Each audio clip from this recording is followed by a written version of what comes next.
think we can get started. Thanks, Sam. Welcome back, everybody, and welcome to our second session on our Young Genius micro course. So today we'll be, if I can get my slides working, today we'll be covering basically how to understand your child's genius. So hopefully everybody managed to do the quiz or work through the quiz questions that I gave you on the first session. Now, knowing what you believe your child's genius to be, we're going to cover off how you can support them best and how you can reach a better understanding of your child, because if we can do that, then we are able to set them up for success, because we'll have realistic expectations of how they're going to behave and engage in learning or with people. So it really, really supports the relationship, particularly if, as with a couple of our callers on the last call, where you are a completely, maybe even the opposite genius to your child. And sometimes it can be really challenging when that's the case to really understand why they behave the way they do. So the point of this is not to fix our children. Our children are not broken by any means, but it's so that we can understand them better, so that we can teach them to understand themselves better. So in our last session, as I said, we talked about what we mean by the word genius, why knowing your genius is important. And we also covered the 4 genius types. In this session, we're going to go through to know how to know your child's genius, link into the last session, of course. So for some of you, you might not have totaled your quiz, or you might not have even done it on the call. So you'll have received your quiz questions via email. So I'll just show you how to tally up your score and work out what your child is. Then we'll talk about how understanding your child's genius temperament, you can better help them with their learning, but also help them to regulate their emotions. And I'm sure you, like me, know many adults who've not learned that yet. So this really is giving them the very best start in life. So let's start by looking at the genius quiz. So hopefully everybody's got all your answers to the 5 questions. So it's a case of now working through each question and looking to see what answer you had. So question 1, if you had A, then you mark that as a number 2. And then question 2, if you had C, you'd mark that as a score of 1. So you're literally going to put question 1 and then the corresponding number for the score of your quiz until you've worked through to question 5. And then once you've done that, you're going to count how many 2s, how many 1s, how many 3s, etc. that you have. So I'll just give you a moment to do that. We'll just take a minute. Oh, half a minute.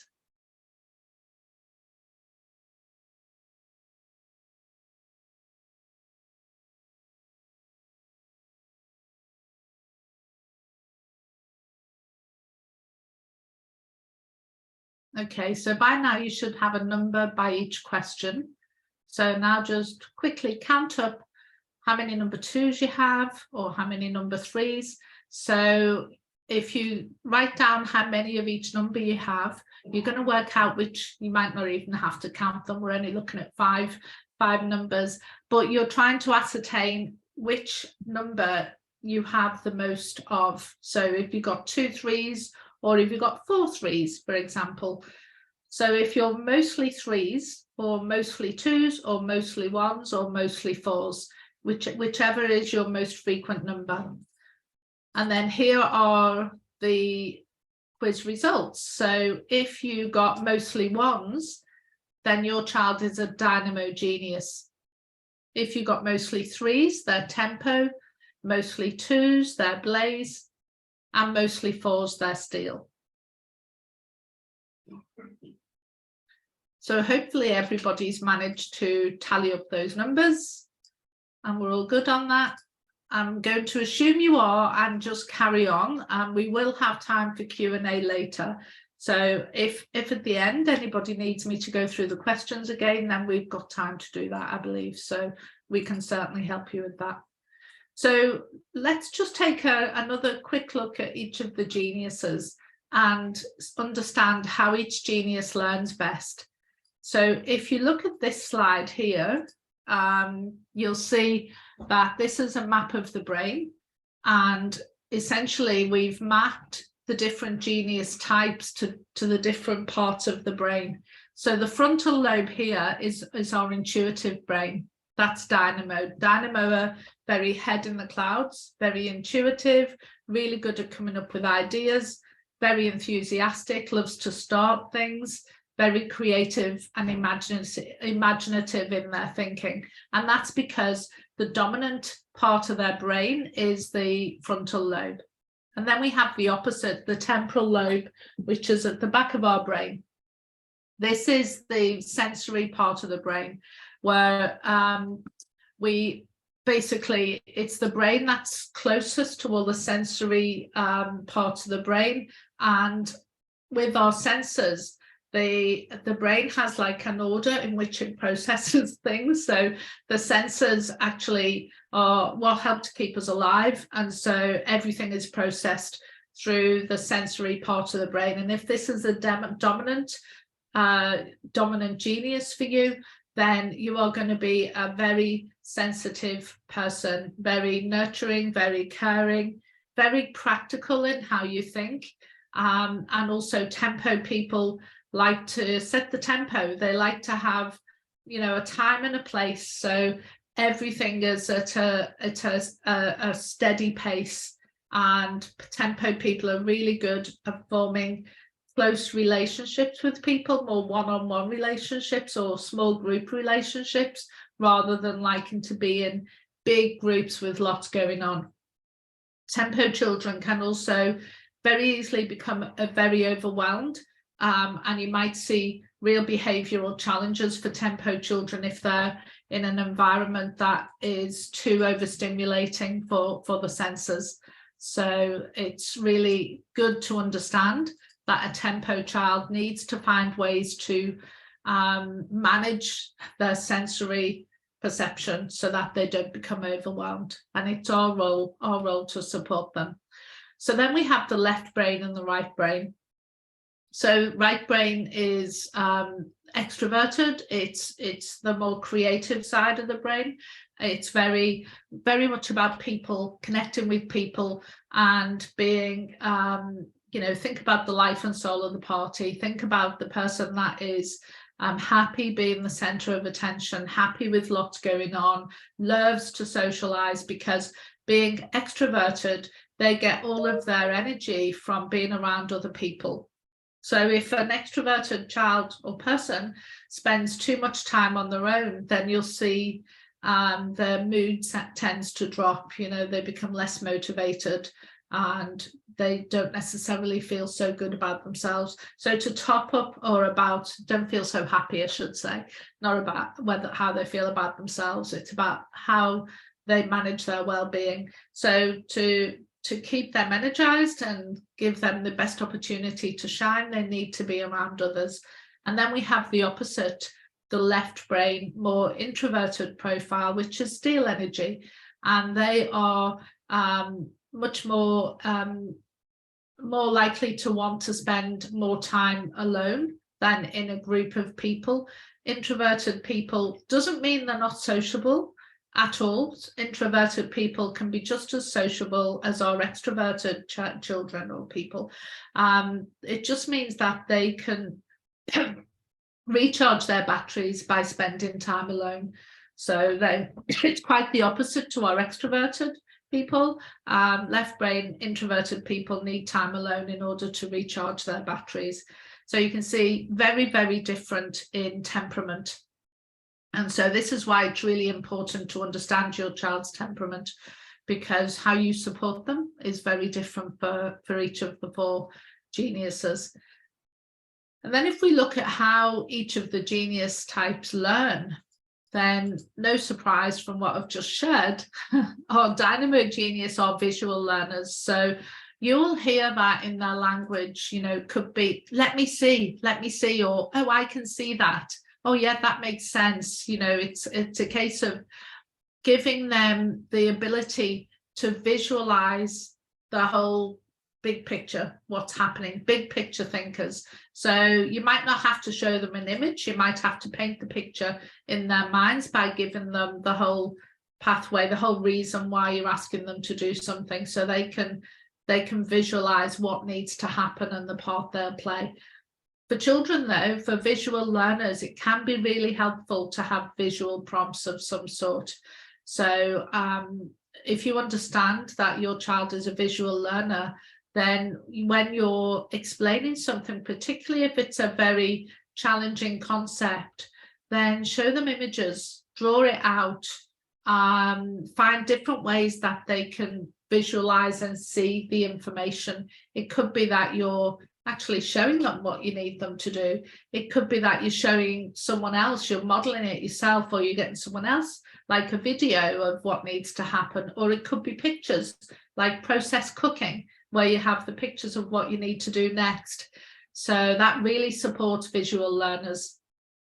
The opposite are tempo, who are kinesthetic learners. So they like learn by doing. So you will hear a tempo child or a tempo person saying, show me how to do that. And they like to do it with you.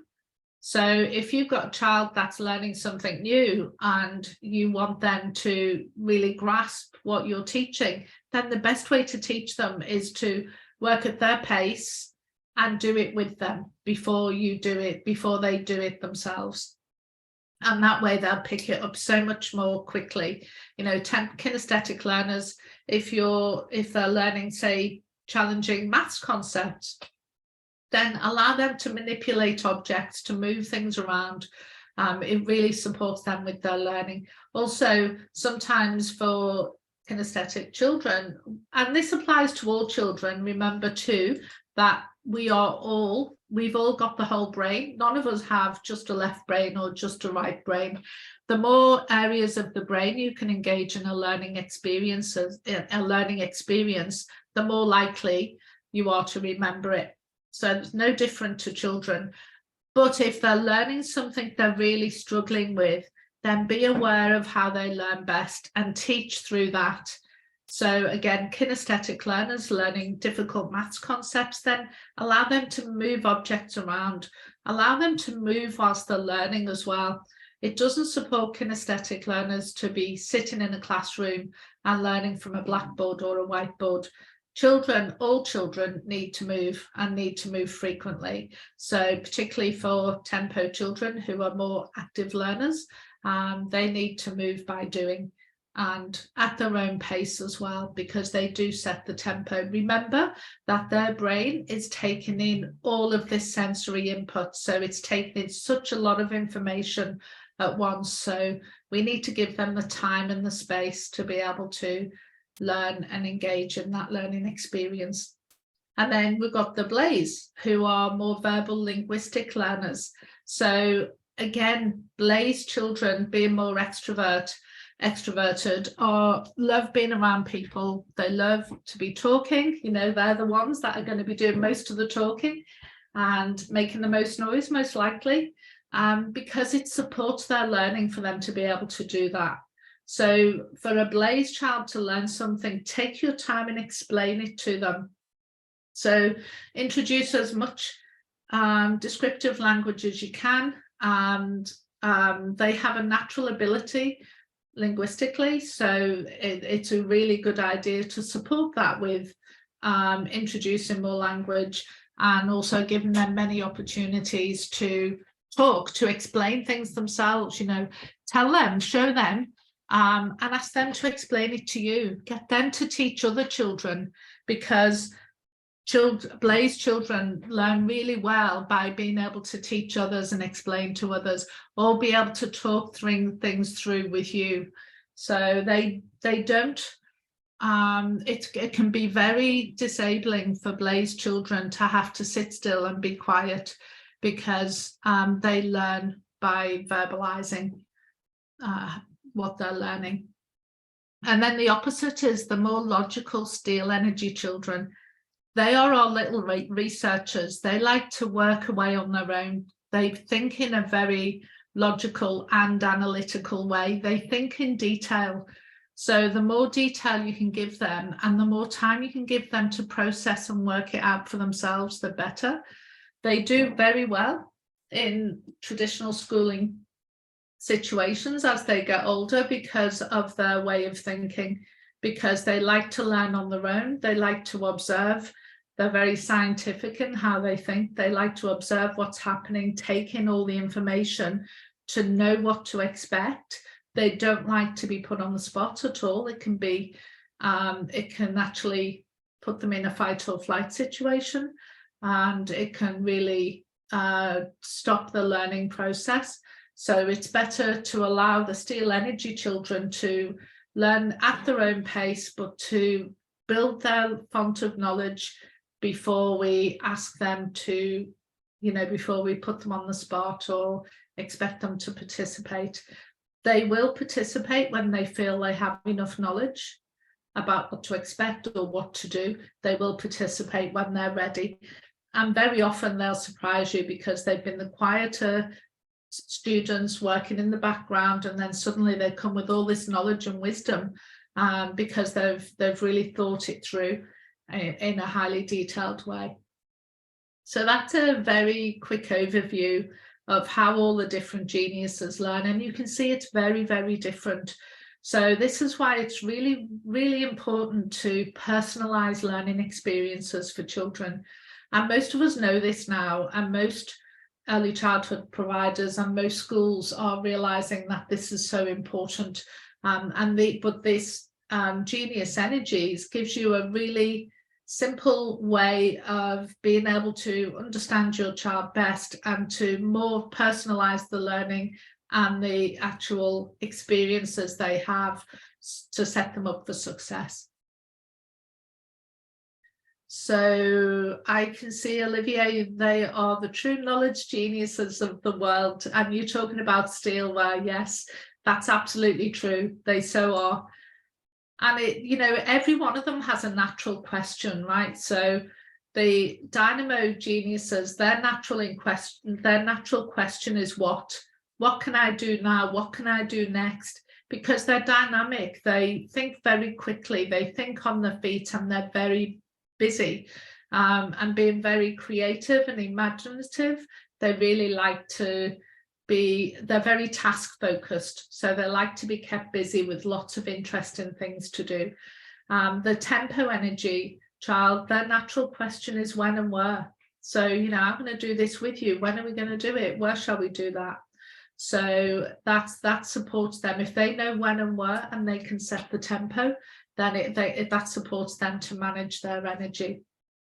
And then the natural question for Blaze, can anyone guess? It's going to be who, isn't it? They love people, love to be around people. So their natural question is who. So if you go to a Blaze child and say, we're going to do this amazing thing, oh, who's going to be there? Or who can I do that with?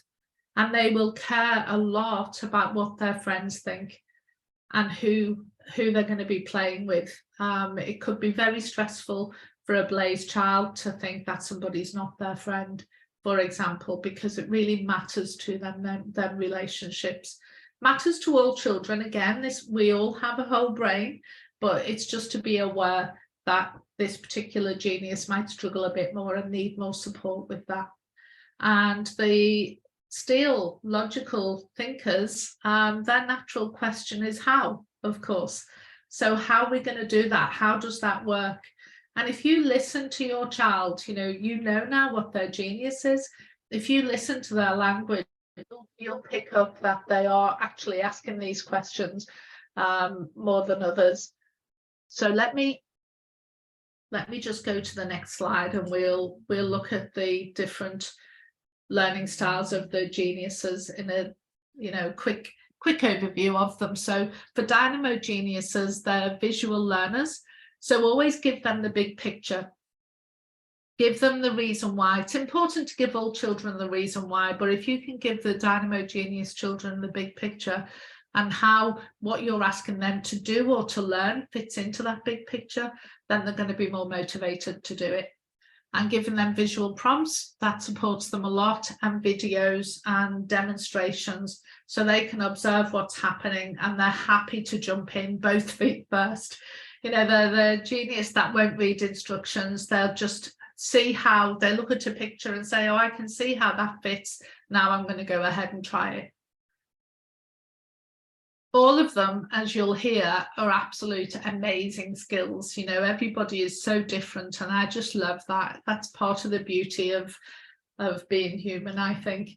So our Blaze genius, being verbal linguistic, they'll say, tell me, explain, let them talk it through to make sense of it. Give simple verbal instructions so that they can follow what you're asking them to do, and give them the words to express themselves, because they can be so exuberant, energetic, and that lovely bubbly personality that they have. Very often Blaze genius children can get themselves into trouble because of their over exuberance. And equally, if they've got, if they're searching for a way to verbally express themselves and they don't have the words, it can be very frustrating for them and can result in, you know, loss of control. So the more you can give them the language to verbally express themselves, the more you're allowing them to step into their natural genius. And that's what this is all about, of course. And our tempo genius, or kinesthetic learners, let me do it with you, they'll say. Let me move that. Let me do it first. Let me try. Don't try and rush them. So if you're asking them to put their shoes on, for example, and you're in a hurry, the worst thing you can do is come and try and take over and do it for them. Likely that you'll end up with a loss of control and a meltdown, because for them, if you do that kind of thing, then you're not allowing them to express their genius, and they know that and they'll react to that. So the more you can allow them to do things for themselves, the better, because by taking over and doing it for them, you're telling them they're not capable or not competent or not able to do it. So that if you understand that it's really important they can work through it at their own pace, then it makes it easier to be a little bit more patient, or give them more notice before you ask them to leave the house or put the coats on. So again, let them manipulate objects, let them use their spatial awareness and their ability to move and manipulate objects around, because that's really going to support them. And like I said, give me a routine and don't rush me.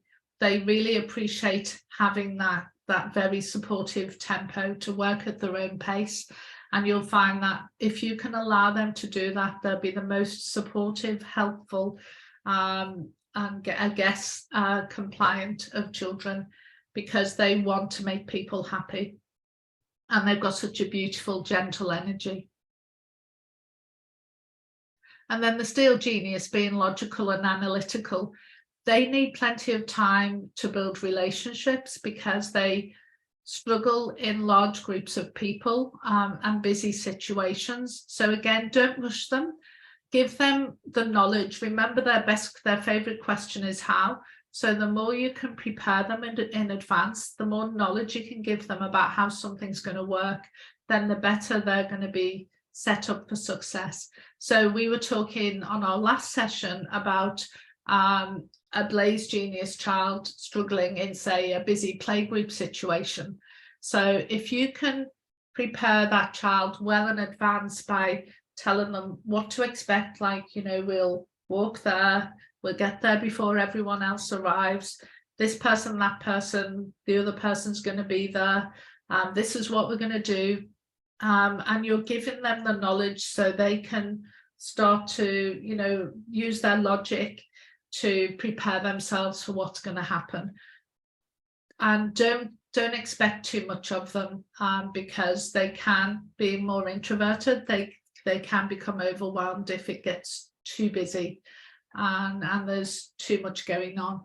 So they learn best in a predictable environment, and when they're allowed to be the scientist, pull things apart, try things for themselves, working out the detail.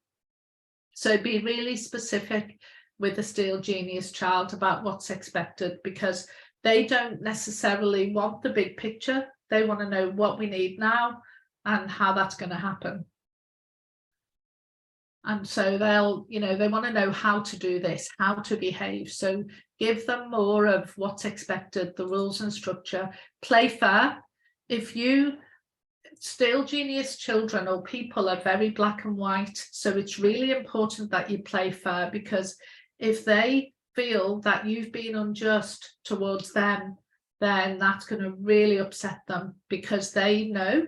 You tell them, they love knowledge, you tell them what's happening, they know and they understand.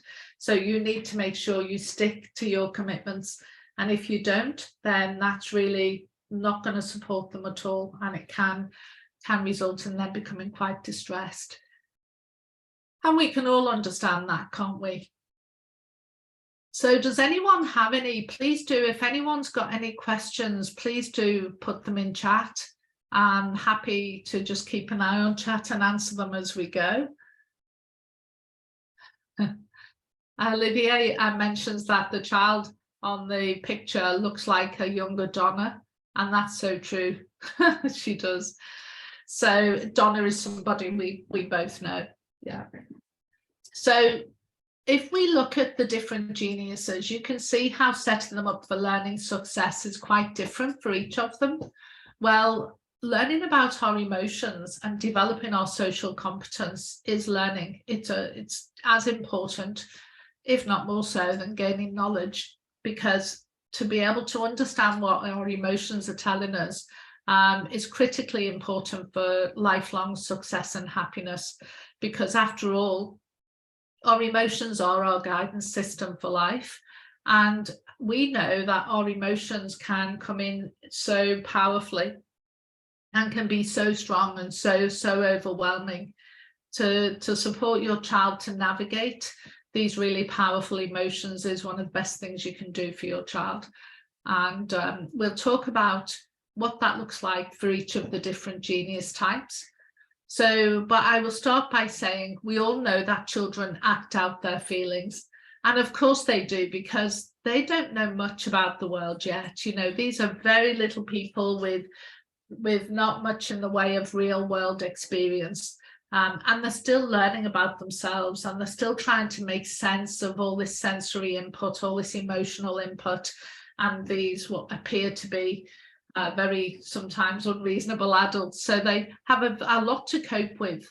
And when they don't have the life experience to draw upon, and they don't have the language to express themselves, that of course they're going to act out their feelings. It's quite natural, and it's the right thing to do. It's part of the learning process. And sometimes that can be acting out really negative emotions. So, and that's okay too. We need to express negative emotions just as we need to express positive emotions. So we want to make sure that we are not making our child wrong for expressing an emotion. We're more teaching them to express their emotions in a healthy way, in a way that serves them and doesn't harm others. So children shouting and screaming, hitting, biting, kicking, throwing things, that's all normal early childhood behavior. It's not something we expect of adults, although it can sometimes happen with adults too. But for children, it's perfectly normal. They need to release that energy, and this is how they do it. So challenging behavior, which some of them are listed here, the shouting, hitting, biting, etc., is just a form of communication. So what's your child trying to communicate? They're communicating that they've lost control. So we need to teach them to be able to gain control for future experiences. And we need to support them through this time of losing control, because even though it looks like bad behavior, it's not. It's self-expression. They just need to learn a better way to express themselves. And that's our job, to support them to do that. And, the whole idea is is to better understand our children so we can support them to better understand themselves. So this is the philosophy essentially of both Education Angels and Genius School, and that is to grow our child's self-awareness in order that they can express themselves. And that means expressing their emotions, expressing their true genius and what they're here to do in this lifetime as they work towards on the journey of self-mastery. The self-mastery, of course, is a lifelong journey, but we start here by helping them with this foundation, growing their self-awareness so that they can express their needs, their desires, their absolute genius and the gifts that they have to bring. So if what can look like defiance is normal childhood behavior. So just a few little points before we go into the different profiles, the different geniuses again. It's really important just to bear in mind that the whole reason we're talking about the different genius types is so you can set your child up for success and you can set realistic expectations for their behavior. So, and a few key points are: pause for 3 to 7 seconds after asking a question of a preschool child, because they take more time to process. And remember too, the different profiles, the different geniuses process information at a different rate. You know, starts with spring, they're really quick thinkers. And then as we go around spring, summer, autumn, winter, the steel energy children take a lot more time to process because they think in a lot more detail, I guess is a simple way to explain that. So we should always use a calm and consistent tone of voice. Try not to get agitated, frustrated, or angry with your child when you're giving them instructions, because that will stress them. And if they're stressed, then that's going to interrupt their ability to think, because once we stress a child, the amygdala kicks in, the stress hormones course through their body, and it shuts off the thinking brain. And we can talk more about that in future courses. But for now, just know that if your child's in stress, they're not going to learn. Also, remember for our tempo children that they are very sensory and they can really feel and sometimes take on the emotions of other people as well. So be thinking about that. Our thoughts are electric, the brain is electricity, and our feelings are magnetic. So think about the energy you bring to an instruction or to an experience with children, because if you come in with a really negative energy, then children will sense that, and that can interfere with learning as well. And I'm not saying everyone's got to be all butterflies and bunnies all of the time. That's not real life. But just try and manage your energy as much as you possibly can. And if you're in a bad space, there's nothing wrong with saying that to your child. You know, I've had a sad day, or, you know, I'm not feeling so good, whatever. We don't put our problems on the children, don't get me wrong. I don't mean that in any way. But, you know, if you've had, for example, if you've suffered a bereavement and you're feeling really sad, chances are the child can intuitively pick up on something's wrong. So sometimes it can be a good thing to, if you feel that you're in a really negative space, sometimes it can be a good thing to just be honest with the child and say, I'm feeling sad because my puppy's sick, my dog's sick, or whatever it might be, because that can put their mind at rest if they can sense something's wrong. Also, when giving instructions to children, minimize distractions as much as you can. You know, again, think about the different genius types. And for tempo children, all that sensory input can be overwhelming, and it can for steel as well. So being realistic in our expectations is really important. So hopefully this is going to help you do that. So, you know, if this happens, I should have actually, that's half a sentence, my apologies everybody. But if a child is feeling emotional and not coping with the situation, then we need to do 3 things immediately. Acknowledge their feelings and show empathy. You know what it's like. If you don't feel heard, you feel like you've got to keep forcing your point forwards, and you don't feel you don't feel acknowledged or respected as much as you could if you feel heard. So it's really important that before we go into problem solving or supporting the child overcome a particular incident, that we acknowledge how they feel and we show empathy. Great opportunity to teach them tips to self-regulate, like taking 3 deep breaths or pretending you've blown out a candle with your finger. There's lots of little things you can do, but also build that emotional language, the emotional literacy.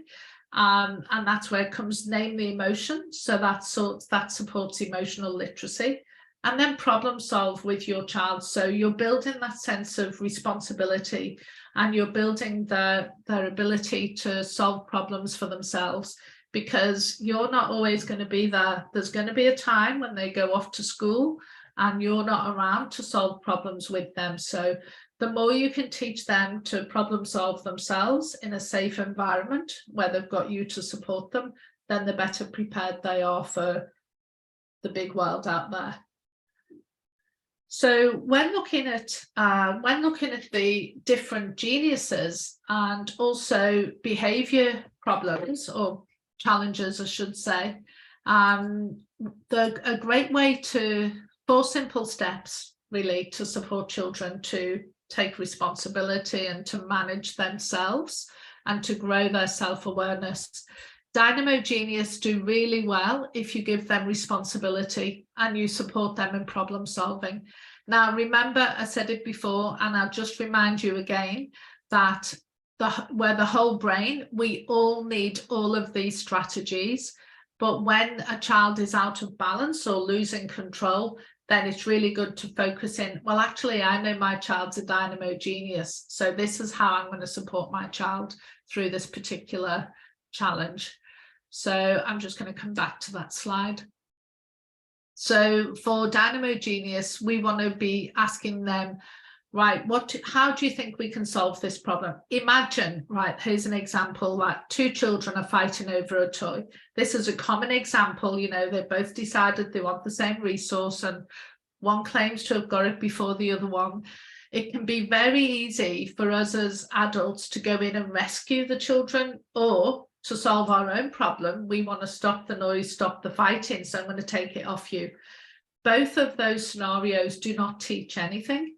And this is a golden opportunity to teach our children when they're having these challenging interactions. It's a golden opportunity to teach our children really important life skills. So if you've got a Dynamo child and you've got this situation, then you want to go in and say, okay, I can see we have a problem here. I can see you both want the same toy. Can we just take a moment and think, what can we do about this? How can we solve this problem? Now, it won't always work, but you're still modeling and you're still teaching as you go through this process. But what you might find is that the child will come up and solve the problem for you if you just give them the space and the time and teach them the skills by going through this process. As you're doing that, you might be saying, and I can see that you're feeling, it seems to me like you're feeling very frustrated, or it seems I can see that you're crying. So you're giving them the language to be able to articulate how they feel. As well as going through that process, you're teaching them empathy, which is the first step in the ability to self-regulate. And then if you need to, you can then come in, if none of this works, because remember, you go from spring to summer to autumn. So you're showing empathy as you go through this process, but you're going through this 1, 2, 3 step process. If you need to, it can come down to rules and boundaries. It might be that you have rules around this particular resource, or it might be that you need to support them in setting a rule and boundary. But if you do involve them in the process, so, okay, shall we make it a rule then that we do this and then we do this? Or you might, so basically, if you follow that process, the chances are the children themselves will, once they've calmed down and they're no longer in fight or flight and scrambling over one toy, the children themselves will actually solve the problem But more important than solving the problem is this golden opportunity you have to teach. And hope that makes sense to everybody. And again, if you do have questions, we will have time for Q&A soon, so put them in the chat.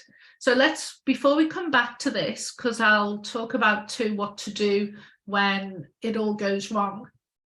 But before we come back to this, let's go back again to each of the different genius types. So we have tempo genius. Now remember, our tempo children, really caring, considerate, like mother energy. They really that beautiful, gentle energy that cares for other people lots, to the point, like I say, where they can take on other people's stuff if we don't teach them how to manage that. So our emotional states are contagious. Remember, feelings are magnetic. So it's really important that we stay calm to bring calm. If we get upset and we start shouting at children, and they're shouting at each other and we're shouting at them, then all that does is, you know, it's like jumping in a river to save a drowning man. Like, it's crazy, everybody sinks, and you're not teaching anything. So we want to teach children to be able to self-regulate. We do that by co-regulating. Sometimes we have to regulate for them. So knowing, staying calm to bring calm, even slowing your breathing and talking to them through, you know, let's take 3 deep breaths, and you slow your breathing down as well. Holding them close. Remember, kinesthetic learners and very sensory. So giving them a cuddle, reassuring them, demonstrating empathy, and that's going to really calm their nervous system, get rid of all those stress hormones, and support the child then to engage in an activity or a conversation with you.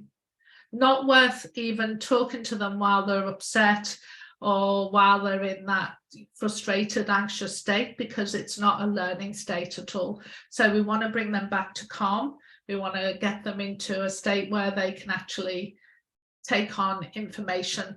And also we want to be able to teach them how to do that themselves. So you're co-regulating with them, but with the ultimate goal of supporting them to regulate themselves. So, you know, if you're demonstrating that and talking your child through that process, then you're giving them skills they can use in the future. And also, our kinesthetic children love being sensory sensitive, you know, love things like soft toys or going to a cozy little corner. And very often, if you observe your child, they've probably already found themselves a space they like to retreat to. Could be their bedroom, it could be behind the settee in the lounge, where if everything becomes too noisy or overwhelming, you'll notice they take themselves off there with their favorite cuddly toy or with a few toys to just go and play with, you know, on their own. So you might find that your child knows this already.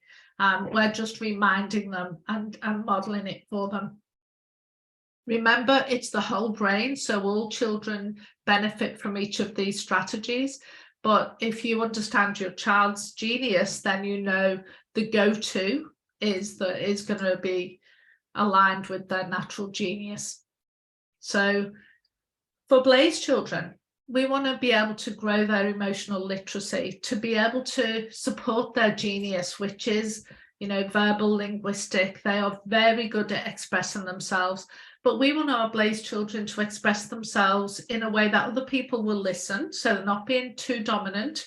And we want them to be able to express themselves so they can get their own needs met.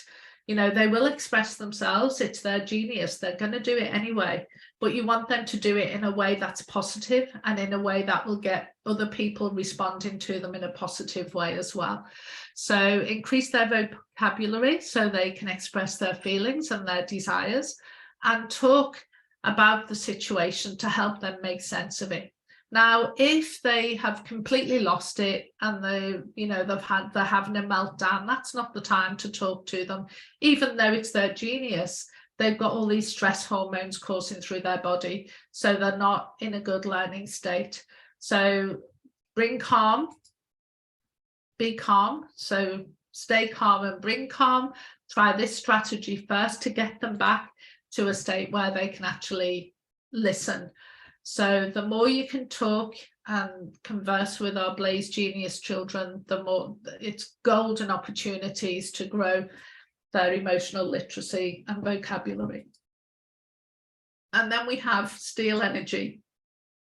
Steel Energy children love to know what's coming. They love to know what to expect. They love to know what's expected of them. So it's really important to set clear boundaries and expectations and to be consistent. If you're not consistent, then they're going to test the boundaries.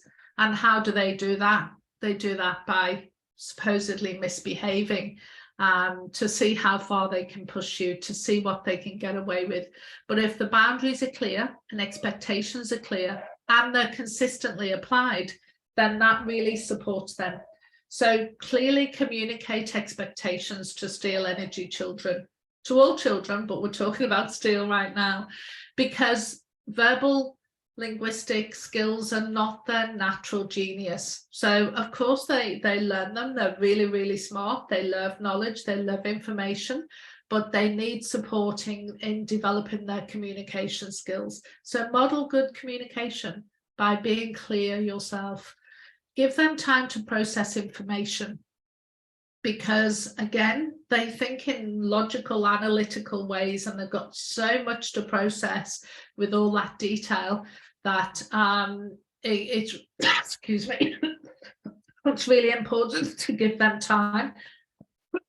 And also, Steel Energy children can, you know, if they want to communicate something, communication not being their strength, and they don't necessarily have the language or skills yet to be able to express themselves, they can very quickly become frustrated and overwhelmed. And when that happens, they can completely lose control. And you can see some epic tantrums from our Steel children. And tantrums are not bad behavior. It's a complete loss of control and inability to regulate themselves. So when a child has a tantrum, we need to show empathy. We need to support them. We need to calm all those stress hormones, you know, give them a hug, allow them time. Once they've stopped kicking and screaming, good luck to you if you try and hug them whilst they're in that state. But once they've calmed down a little bit, then, and they're ready to be touched, held, or for you to be with them, then you can help them to calm their body and then start to teach them strategies for self-control whilst you're teaching them how to effectively communicate their needs, desires, and wants to other people. So again, you know, for any child in a tantrum, don't just go and grab them or pick them up. Don't shout at them. Just edge closer and be close. If they want to come for a cuddle, then please do that, because you're helping them to co-regulate. So they can be close to your heart and you can comfort them. That's a really good thing. Using a soothe, calming tone, because you're trying to get rid of all those stress hormones out of their body. And then once they're calm, then you can talk about what happened and you can start to teach. But the most important thing is to be kind and show empathy. And then you're then modeling how to de-escalate and how to bring ourselves back to a calm state. And, you know, if we don't teach this when our children are young, under the age of 7, then they can have anger management problems for the rest of their lives. So it's really, really important we teach this in the early years. And in future courses, we've got a lot more on behaviour and how to support children. But that's just a very quick run through on that.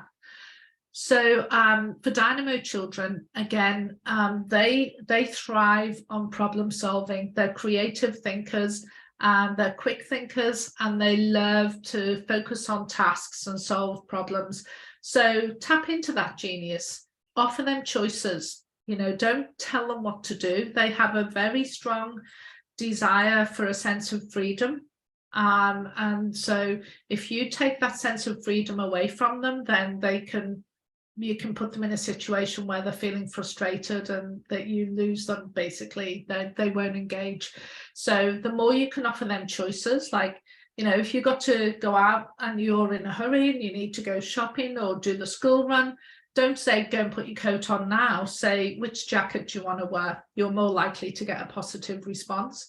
If you say, go and put your jacket on now because we're going, they might react to that. So the more you can offer choices, the better. Clearly communicate expectations. Remember, Dynamo children love the big picture. So if they know what to expect, like if we can get our coat on now, we can do this, then this, and then we can do wherever, you know, it's, you're mapping it out so they can visualize it, and that helps them to make sense, and it helps them to engage in what you need them to do. And of course, problem solving with them as well is a really great way to do it, because they love to find solutions to problems. So you're tapping into their genius. So, and before we go to our Q&A, I'm just going to talk about what happens when it all goes wrong. So we talked a little bit about tantrums, and this isn't about behaviour guidance, so I'm not going into too much detail on that at the moment. But, you know, if you find that your child is not listening to you, and whatever you do, you know, you've tried step 1, 2, oops, sorry folks, and you've tried giving them responsibility and asking them to problem solve, you've tried talking it through, you've tried, you know, persuasive kind of showing empathy and understanding and giving them time and giving them space, and all these, wherever it might be, depending on your child's genius, nothing seems to be working. At the heart of all of this is the heart, by the way, is spirit energy. So what's most important is your relationship with your child. That's the spirit, that's the heart, the very center of all of these different profiles. So don't sweat the small stuff. Don't make a fight over things that really don't matter. It's not, we don't need to get into a battle with our children. We don't have to win every single engagement. You know, pick your battles. Terrible saying, but you get what I mean. Like, is it really worth stressing yourself about, or the child, if the child is not compliant or not doing what you need them to do right at that moment? We don't have to coerce, we don't have to persuade. We engage the whole child in whatever whatever the instruction might be. But if it's not working, sometimes as the adult, you have to set the rules. Sometimes you have to say, look, I'm sorry, this is the way it has to be. And this is why it has to be that way. Always go to the why to help them understand. The why is the spirit energy. Always go to why it has to be that way. And then you state, this is what's going to happen. But still, in making that statement, you can still involve them by saying, right, we need to go to the school to pick up your brother, and we need to go now. And I can see that you don't want to go. What's going to help us? What solution is? What's going to help you feel better about this? How can we make this happen? Still engage them as much as you can in the whole process, because again, you're teaching. So it's a golden opportunity for the child to learn, but sometimes you just have to say how it's going to be.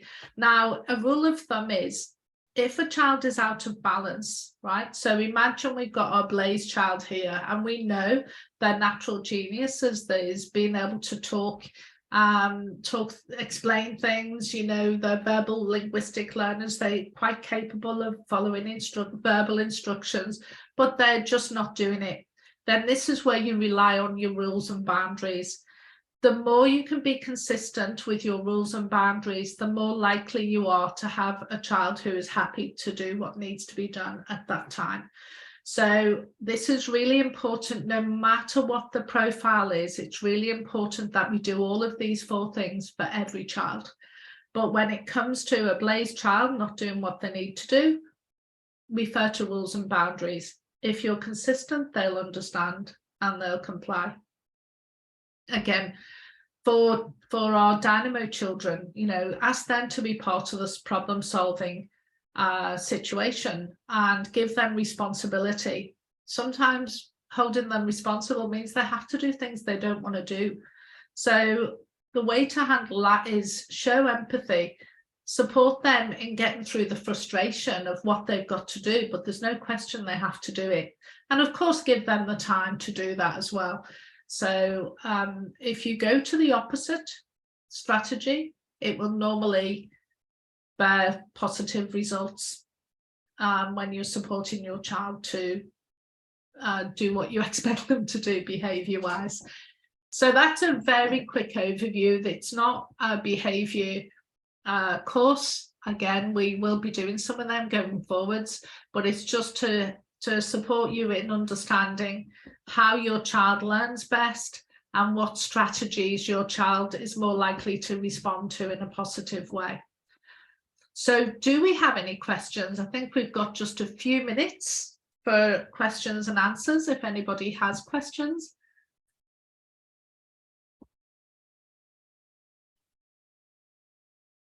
And I'll just tell you what we're going to talk about on our next session. On our next session, we're going to set an overview of everything we've done, setting your child up for success and avoiding triggers for behavioural challenges.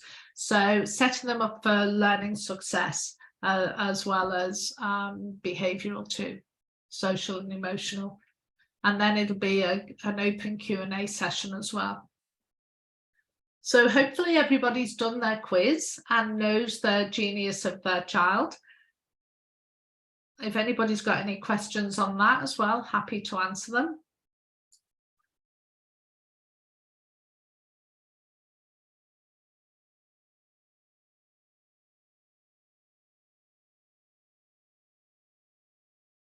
If not, then I will bid you all farewell and see you on Friday.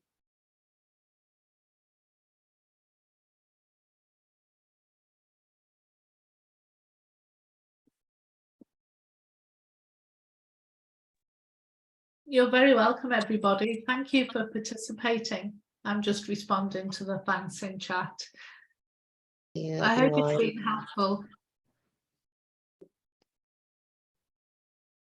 Sorry, what was that, Sam? I was just thanking everybody too. Oh, yeah, cool.